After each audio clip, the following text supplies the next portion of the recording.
ఈరోజు కంటక వాక్యం. నీవిక దాసుడవు కావు, కుమారుడవే.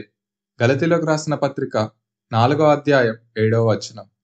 ప్రియులారా, పౌలు భక్తుడు మనం క్రీస్తును విశ్వసించటం వలన కలిగే ప్రయోజనాలను గలతీ పత్రిక ద్వారా వివరించాడు.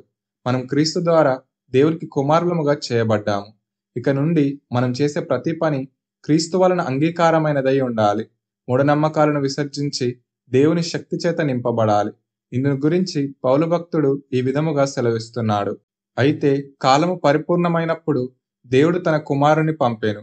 ఆయన స్త్రీ యందు పుట్టి మనము దత్తపుత్రులము కావాలనని ధర్మశాస్త్రమునకు లోబడి ఉన్న వారిని విమోచించుటకై ధర్మశాస్త్రమునకు లోబడిన వాడాయను. మరియు మీరు కుమారులై ఉన్నందున నాయన తండ్రి అను మొరపెట్టు తన కుమారుని ఆత్మను దేవుడు మన హృదయములలోనికి పంపెను. కాబట్టి నీవిక దాసుడవు కావు, కుమారుడవే. కుమారుడవైతే దేవుని ద్వారా వారసుడవు.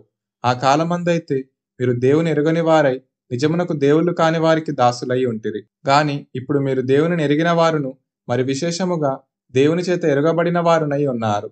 కనుక బలహీనమైనవియు నిష్ప్రయోజనమైనవియునైన మూలపాఠముల తట్టు మరలా తిరుగనేలా, మునుపటి వలె మరలా వాటికి దాసులై ఉండగోరనేలా మీరు దినములను, మాసములను, ఉత్సవ కాలములను, సంవత్సరములను ఆచరించుచున్నారు.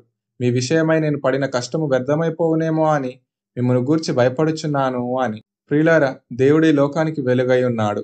వెలుగులో నివసిస్తున్న మనము మరల పాపపు చీకటిని కలిగి ఉండకూడదు. ఏ పాపము మనలో ఉన్న దేవుని వెలుగులో అది కనిపిస్తుంది. అందుకే మన ప్రతి ప్రవర్తనను దేవుని వాక్యముతో సరిచేసుకొని దేవునికి నిజమైన వారసులముగా జీవిద్దాం. అట్టి అనుభవంలోనికి దేవుడు మనలను నడిపించునుగాక. ఆమేన్.